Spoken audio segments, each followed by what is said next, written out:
Good morning friends, आपके अपने YouTube channel geography junction पे आपका हार्दिक स्वागत है। आज अपन बात करेंगे ज्योग्राफी के एक महत्वपूर्ण बिंदु यानी मानचित्र का लघुकरण।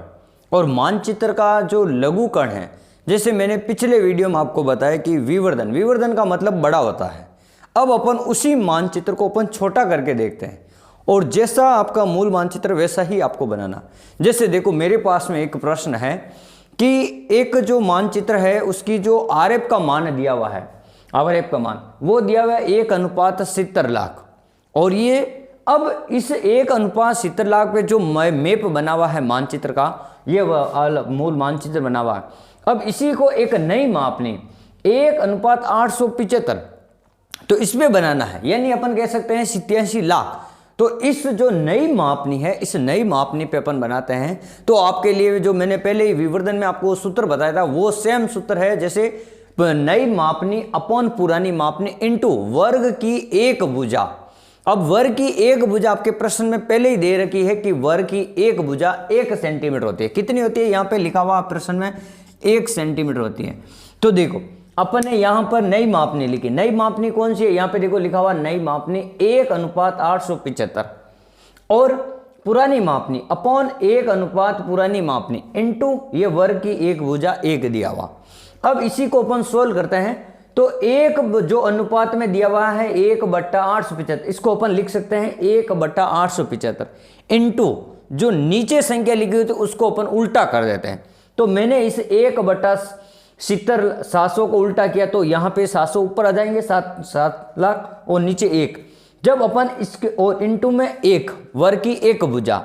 अब जैसे ही अपन इसको सोल्व करते हैं, तो आप इसको सोल्व करोगे तो यहाँ पे 5 0 से 5 0 चले जाएंगे और इसका भाग जब इसमें देंगे तो 0.8 आएगा।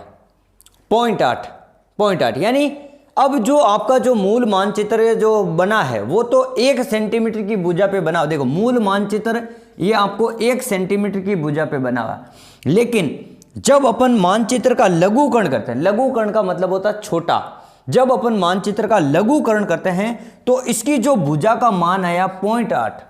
तो यहां पर देखो, मैंने 0.8 के रूप में बनाए हैं। अब 0.8 के रूप में आपको जैसे यहां पे कितने खाने थे, 1 2 3 4 5। तो देखो यहां पे 1 2 3 4 5, इधर कितने 1 2 3 4 5, 1 2 3 4 5।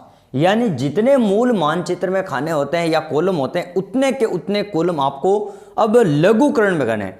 लेकिन ये कितनी भुजा के हो सकते हैं? तो ये लगभग ये आपका वर्ग है 0.8 से अपन, जैसे मान लो ये 0.8 है, इसको अपन अगर 5 से गुणा करें तो 8 5 40 आता है, 40।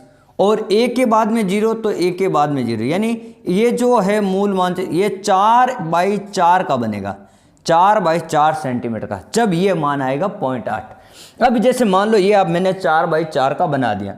अब इसको अपन कैसे बनाएंगे? जैसे देखो, यहां पे आपको 5 कॉलम खाली मिल रहे हैं, 1 2 3 4 5। इधर वाली पूरी रो खाली है, तो इधर वाली पूरी रो मैं खाली कर देता हूं। फिर देखो यहाँ पे एक बिंदु मैंने यहाँ पे लगा दिया, ये भी खाली है। फिर देखो 2 बिंदु यहाँ पे, 1 और 2 ये भी खाली है, और एक ये तीसरा ये भी खाली है। फिर ऊपर वाले 2 खाली, ये ऊपर वाले 2 खाली।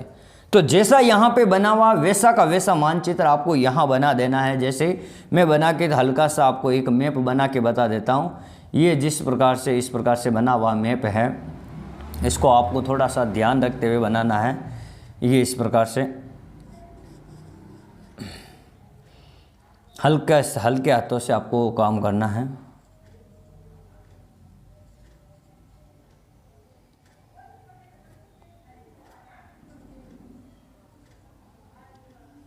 और ये इस प्रकार से आपको हल्के हाथों से मिला देना है। ये श्रीलंका। जैसे यहाँ पे 5 कॉलम खाली है तो यहाँ पर भी 5 कॉलम खाली है, यहाँ 2 कॉलम खाली है तो देखो यहाँ पर भी 2 बिंदी वाले खाली है, यहाँ पर देखो 3 कॉलम खाली, 1 2 3। तो देखो यहाँ पे 1 2 3, और श्रीलंका किस में? बीच वाले में। तो श्रीलंका किस में? बीच वाले। जैसा मूल मानचित्र में उसके जैसा ही छोटा करके आपको जो नया मानचित्र बनेगा, जिसको अपन कहते हैं मानचित्र का लघुकरण, ये बन गया आपके 4/4। और इसकी प्रत्येक भुजा 0.8 की होगी। तो इस प्रकार से अपन ने सीख लिया कि आज अपन ने मूल मानचित्र को लघुकरण में किस प्रकार से बदलते हैं, और पिछले वीडियो में आपने पहले ही पढ़ लिया था कि मानचित्र का विवर्धन किस प्रकार से। और ये जो वेरी इंपॉर्टेंट जो प्रश्न है, ये आपके जो फाइनल लेसन होता है उसमें हर 1-2 साल में ये वापस कोई भी जो एग्जामिनर आएगा वो हर 1 साल में आपको 1-2 साल के गैप से ये वाला प्रश्न आपको हमेशा पूछा जाता है। तो वेरी इंपॉर्टेंट प्रश्न है। और आप भी ये ध्यान रखना कि जो भी अपने छोटे बड़े भाई बहन हैं जिनके भी ज्योग्राफी सब्जेक्ट है, भूगोल सब्जेक्ट है, उनके लिए ये जितने भी जो मेरे द्वारा जो वीडियो बनाए जा रहे हैं ये कंपटीशन के हिसाब से भी महत्वपूर्ण है। कहीं ना कहीं आपको नेट वगैरह या जो ज्योग्राफी का फर्स्ट ग्रेड है या कहीं रिट में या आपके सेकंड ग्रेड में जहाँ पे ज्योग्राफी आते हैं तो वहाँ पर भी ये अति महत्वपूर्ण है। इसलिए आपको मेरा जो वीडियो है आप लाइक करें, सब्सक्राइब करें चैनल को और पूरा जरूर देखें। अगर किसी को नहीं समझ में आए तो वो एक से दोबारा वीडियो को देखें और जहां नहीं समझ में आए उसको पॉज करके रोक के वीडियो को दोबारा देखें ताकि आपको ज़्यादा से ज़्यादा समझ में आ जाए। और दूसरी बार देखते ही मैं इतने सरल तरीके से मैंने आपको बता दिया है, केवल और केवल एक सूत्र आपको ध्यान रखना है। Thank you.